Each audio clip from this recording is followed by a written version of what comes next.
Hanging out with me today is my twin, DJ Z. That's right, hanging out with DJ V. What's the name of the show? DJ's Entertainment. That's right, and where is it at? On YouTube. And Vincent Irving, aka DJ V. You gotta say that with excitement. So you still in training? That's all right, but you coming up. In training. First of all, I am the host. He's not gonna be what here do we long. need them to I'm do? coming. We gotta subscribe and to like my channel. And like. Not yeah, his my channel. Not his channel. My channel. Thank you very much, Vincent Irving, aka DJ V. Get out of here. It is the man, more than a myth, the monumental Myron Fears, as we all know as DJ Myron D. Tell us about the birth of DJ Myron D. Well, you can call me DJ Seldom Seen now, man, but birth of it in terms of name came from my friend, my homeboy for life, Sean Taylor in Kansas City, Kansas. Been living in the same two neighborhoods our family's been with each other probably since the 50s. Wow. And Sean called me Cool DJ Myron D. And I was like, yo, man, that sounds dope. You know, it's kind of like paying homage to Cool DJ Herc. Right. So that's how I got my name and started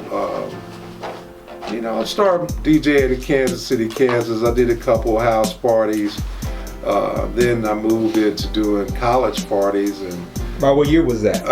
Probably about 1984. Okay. I wasn't mixing then, but what happened was what really gave me the urge to learn how to mix was one night my cousin Randy, who was part of the Phi Beta Sigma fraternity at Kansas University, he wanted me to be the backup DJ for a brother named DJ Tony Love, who used to be one of the top DJs at the University of Kansas. And he said, hey man, I don't think Tony's gonna make it back to Kansas City.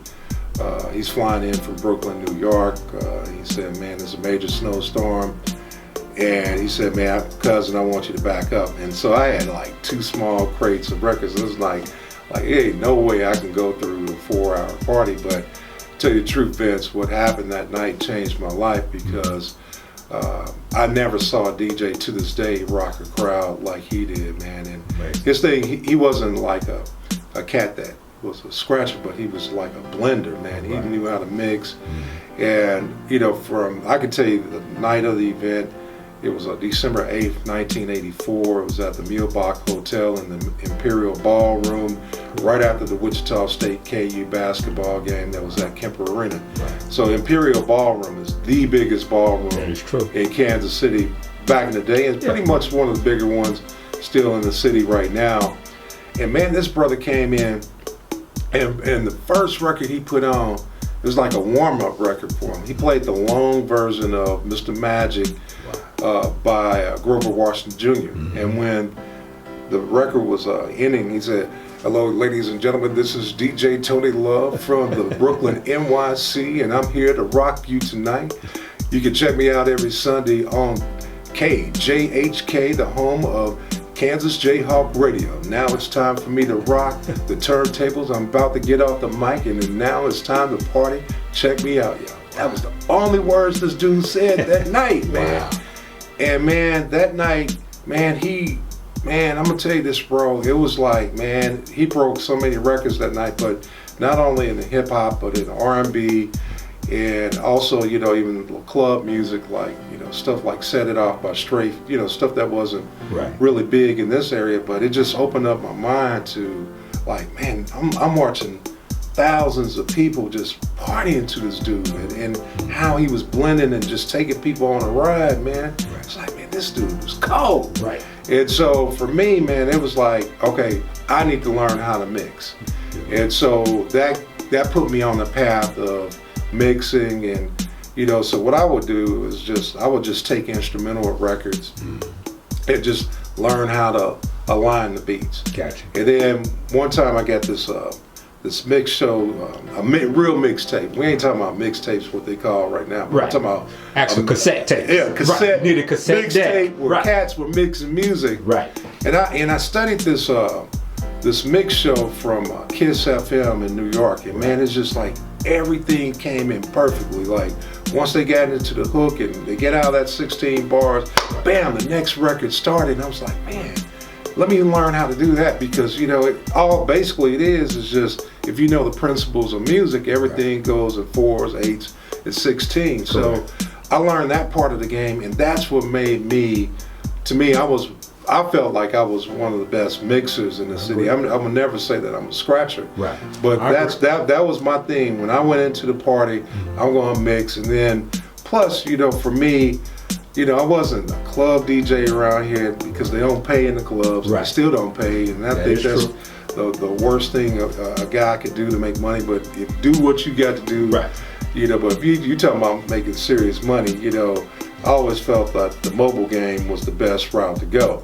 But so for me, it was just learning how to mix, and then learning how to keep that crowd going and let the music talk, and I've never been the type of cat that's going to jump on the mic, even though I work in radio, man. But I think that if you can rock the crowd and you can do it musically, and you take them on a high and you take them on a journey, then that you're doing your job. Because one thing that you want to do when you walk out that set, I always tell people now, if you DJ at a party, you got 2 responsibilities. Number 1, you got to rock the people in the present, right then and there.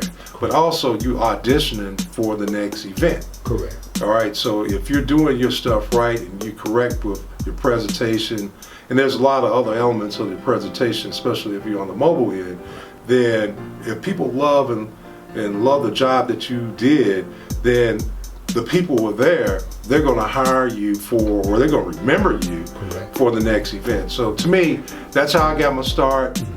I'm glad I didn't do that party, and it was a great experience. I'll tell you this, after that party, it was me, Sean Taylor, Stephanie McDonald, and Kevin Garcia. We were some sore folks going home. That's about, man, we kicked it that night, man. So we want to find out, man, you also are great in the game of the mobile DJ, which you mentioned earlier. How and when did that get started? Mobile DJ had started with my friend Michael Henry. We had a partnership called the Urban Sound System. If it wasn't for Mike, I'm gonna just be honest, I wouldn't be in radio, I wouldn't be DJing, I wouldn't be doing anything. And Michael Henry, friend since I think 5th grade, man. And, amazing. And we were DJing parties over Kansas City, Kansas, and then I got into the mixing element, and Mike, he pretty much, he was, always dating somebody, and, he got serious with the dating and stuff, and, he kind of got out of it, and then I went pretty much solo, and I just started doing a lot of events, college parties, right. And people starting to get married, and I'm doing weddings, and about 86, I had Wyandotte High School was like my first major school that I had. I had that account from 1986 up until 2017. That is correct, because I DJed for you a few times. Yeah, that's right. And they loved you. Oh yeah, yes, man, most definitely. It says a lot about your reputation. Yeah, I had some accounts that went many years with high schools, and one of the things that I always tell, this is one of the major problems with club DJs who go and get a school account. Well, number 1, it's not a club. Correct. It's a school. Correct. So you got 2 people that you got to satisfy. You got people who pay you, right, which are the administrators, right, and the kids. Right. And if you're going in there and you're playing unedited music, they'll run you out. That is correct. Okay, so for all you young DJs that's watching, make sure that you take in clean music. Right. You can't have anything that's controversial at a high school. You got to remember, it is a school. Correct. And so even with my weddings, I have the same policy when I DJ weddings, because you got parents, you got uncles, you got aunts, you got grandparents. Right. They don't want to hear a bunch of cussing. Right. Forget about, hey, well, this person, he's 21, 22 years old. No, you got to respect the family. Correct. And also with weddings, I always felt like, if you playing dinner music and you talking about sexing somebody up, right? Come on, man. You know what I'm saying? Right. Those two don't go together. It don't go together. So you see these fundamental things, those are the things that you learn over the years, and, you know, how you set up, how you look proper, you know, the whole nine. Can you announce? Can you prepare for it? You know, can you work with that bride? You know, there's a lot of work that happens before you even step in the building, especially when it comes to a wedding, that you have to be prepared for. So that's, to me, with the mobile DJing, you know, I really got into the weddings, the schools, the corporate events, those type of accounts, man. Really, you know, if you can work it, and you can get diverse, man, you can make some paper out of it. That is true. And I did. I ain't gonna As you should. A lot. And then at the end of the year, you're gonna get what was a W-9. That is correct. Yes, you are. You're gonna get a W-9 from me, man. That is true. Hey, man, because it's business. That is correct. You know what? I received a couple of them. Oh yeah, that's right. That's why I had probably about I think about 3 cats. Jock Max, and my man B-Dub. Right. Yeah, hey. But that's how business should be. Hey, man, you know, and you know the thing is you give me an event and I wasn't working, I'm gonna give you just as a courtesy, I'm gonna give you money back. Right. And so sometimes I kind of, you know, that's why I'm like messing with a lot of cats, you know, because man, you'll give them something, but they won't. They won't even give you a tip. Right, they're not to give you anything in return. Yeah, I'm like, come on now, you just made X amount of dollars. You wouldn't get that on your own. Right. So that's a whole different story, right? We're saving that for the podcast, as a Myron. Because we're going to unpack a lot of stories that have been told around the city, DJs, clubs, events, and everything else. So we're going to look for you on the podcast. Oh yeah, hey, give me all your stuff right. I look at mobile DJing as like being a barber. You know, you got a good barber. Right. And dude that starts out young, and next thing he gets married, he has a family.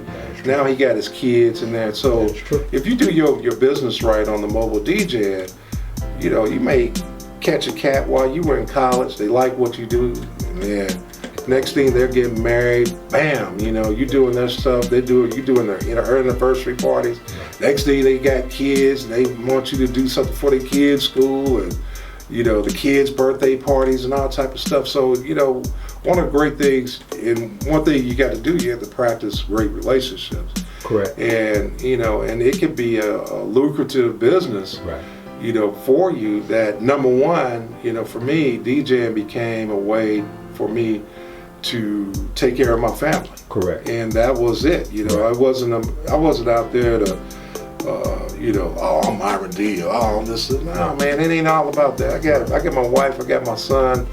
And I got to take care of them. So when I go out, you're taking me away from my family. You know, and time is precious, and I can't repay the amount of time that I wasn't there for my son. You know, I can't gain that back. So, you know, make sure you take care of me. I'm gonna do a good job. So, you know, that's the thing that I love about mobile DJing, man. So I got brothers out here, you're doing stuff in schools, and you're doing stuff for corporate events. And even if you're doing stuff in these hotel ballrooms. That is correct. You cannot even go in there now without liability insurance. That is correct. And if you don't have liability insurance, they will not hire you. Correct. And then also, you know, I made sure that my business was legal, and Herb Hardwick, been a family friend, man. We've been friends since I came into this world. And Herb is one of the top lawyers in Kansas City, and he broke it down to me. He's like, man, create an LLC. Correct. He said the thing is that you don't want to be in a situation that you're DJing something, and something breaks out. You may not have anything to do with it, but because you're in that place, they can come back and sue you. So you don't want a situation where there's a big lawsuit and your name is called in, and then they wipe your personal assets. That means your house, your car. They go after everything. So keep that DJ business separate, and then you know, even if I had to do it again, I'm going to have an LLC for my equipment. I'm going to have an LLC for my DJ service. All right, you sue my DJ service, but you can't have my equipment. For sure. You know what I'm saying? I'm just going to rent. rent from my equipment company. Right. And pay each other. It's a tax write-off. Exactly. Man, that's what the big boys do. Exactly. So, those are the learning lessons that I learned. And like I said, I had a run that was incredible. That is true. One thing I always believed in, that I'm not going to, Vince, you doing what you got to do. Right. Okay, Fresh, he's doing what he got to do. Right. Somebody else over here, they got to. I'm not going to try to undermine you as a DJ. I'm not going to sit out here, oh man, I could do it and I'll do it for less. Right. I'm not trying to do anything for less. Exactly. I'm trying to feed my family. Correct. Yeah, in 2011, I became operations manager for the Carter Broadcast Group. So I oversee the programming department for our 3 radio properties, which is, Hot 103 Jams, Gospel 1590, and we have a HD station, K103.3 HD2, which plays nothing but old school. So I built that station from the ground.